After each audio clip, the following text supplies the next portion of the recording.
So essentially, this person, Joanne Jenkins, who I think she has a fairly high profile. Everybody knows that she plays a critical role in the External Intervention Department, and she's essentially, in many cases, the lawyer that tells other lawyers that they do not meet the character requirements, and that's why the Legal Services Board is taking away their life's work. And she was working as an unregistered sex worker, charging $500. She told me. and this was in 2019. Yes, that's correct. Okay. Now, you told me about this in April, after we started talking. Glenn had told me about this also in April, early April. And I couldn't believe what you were saying initially, because I mean, it wasn't just that I didn't think that people could do this, it was that it sounded really very silly for someone who was doing that sort of thing to then take on a very public profile, and especially one where her sole job is to basically tell people that they're, like you said, not fit and proper people to practice law, when she has all these skeletons in her own closet. And they might come out. Yeah, so it was just extremely remarkable. And when I did receive the emails that Glenn had exchanged with, as you said, Mr. Wolf, who's, or at least at the time, was the managing partner in Melbourne for Baker McKenzie, and he was writing on behalf of the Victorian Legal Services Commissioner. And the letters basically confirmed that she had sent you those videos, and they didn't deny any of the allegations that were being made to them. They also confirmed that she had worked on your case, of which you were not notified. Yes. And that now she had stopped working. So had Howard Bowles, which was a little bit odd, because that kind of allegation had not been made against Bowles. So, but they also said that there would be no investigation into why, despite the acceptance that she had sent you those graphic videos that you described earlier, and that you say were to solicit you as a client for her unregistered sex work. How, after doing that, she could still work on your case, and there could be no appearance of impropriety or conflict of interest. Yeah. So I found that extraordinary, because it was written, it was there, it was, you know, it wasn't said. The evidence was there and it was admitted. And so we have been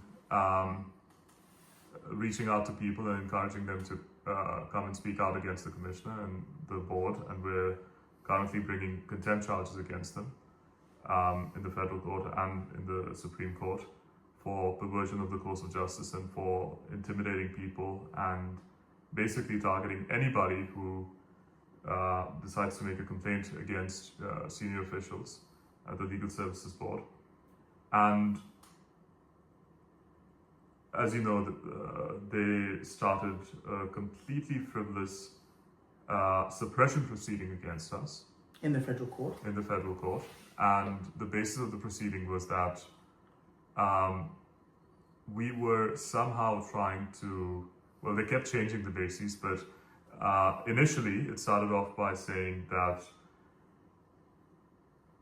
because she had only sent you those 9 videos and not to any of us personally,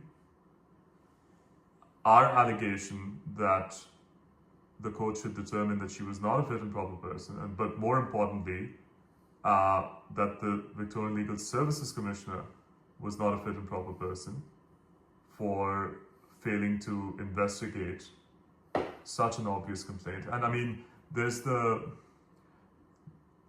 part of it which is plainly problematic from a ethical or moral perspective, that she had that association with you, and then she continued to make these decisions which basically destroyed your life's work. Mm-hmm.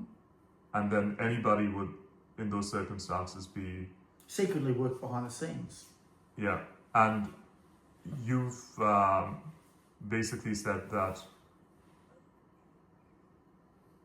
one of the motivations for them doing this to you is that they wanted to see what evidence you had of those transactions, and they effectively, at least in part, took everything from you because they wanted to destroy that evidence. That's right. I hope that it was on the computer at the office or could get hold of it. And so those were the allegations that we were raising, and Joanne Jenkins had been involved in adverse actions that the board took against my lawyer, or former lawyer. And so the board's position was that because none of those things were personally sent to me or my colleagues, or the former lawyer, Mr. Peter Ansel, the only basis upon which they could understand we were doing this was to intimidate the board. Mm-hmm. And the really strange thing about all of this was that Ms. Joanne Jenkins was not involved in any of the proceedings that we have against the board. She's Yeah. not a witness in anything. She's not in charge of instructing solicitors. And also, she's a public official. So we should be able to criticize her and criticize her judgment and her ethics, and the fact that the commissioner, who's responsible for maintaining public confidence in the profession, is basically not only condoning that, but as you said, they wrote a threatening letter to you, telling you that... To Glenn. To Glenn, sorry. Yes, but it did say...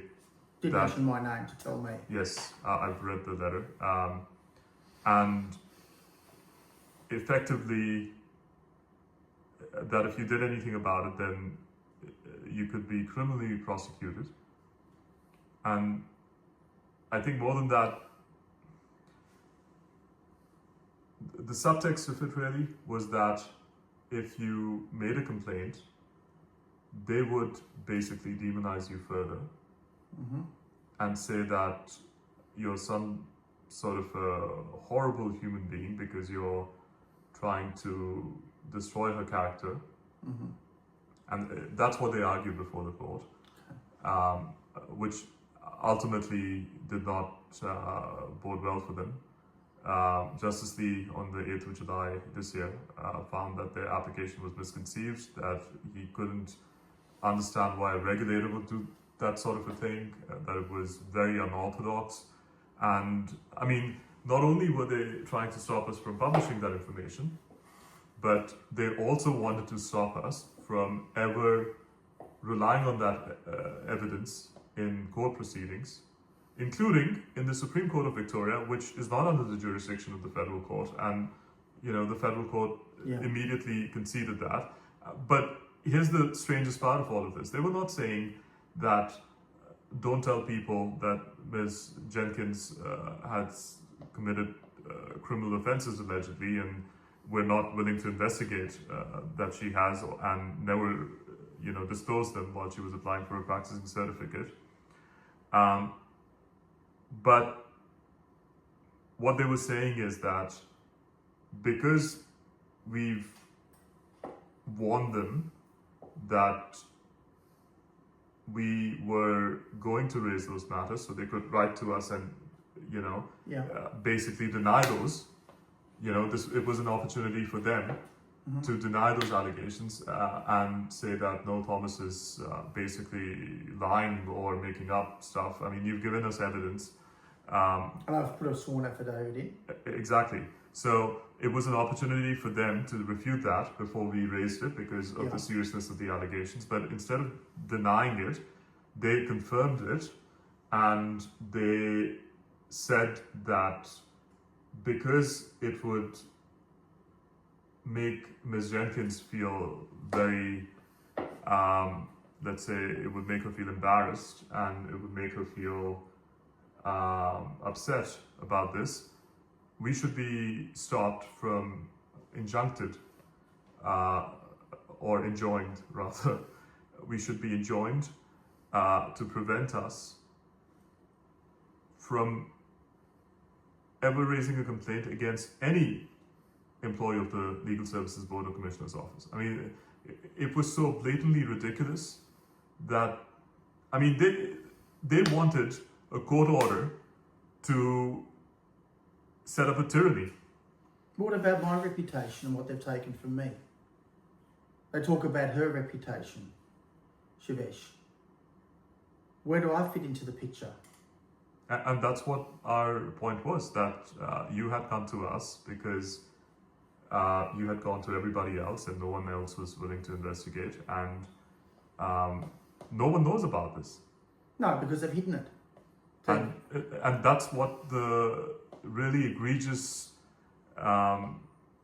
misconduct in all of this is, that it's one thing to say that they've investigated the matter, found your allegations to be meaningless, because they are very serious allegations. You're saying that she committed a criminal offense. Yes. And that her conduct was such that it brings her reputation into disrepute.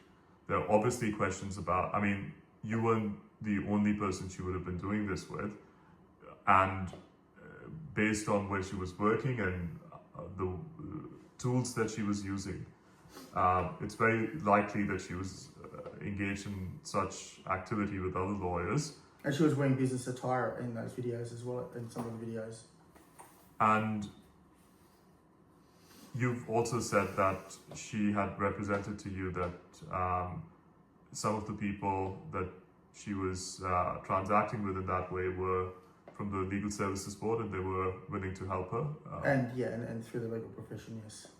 And that she could put in a good word for you and get some of your matters taken care of. Yes. And so these are extremely serious allegations. Yeah.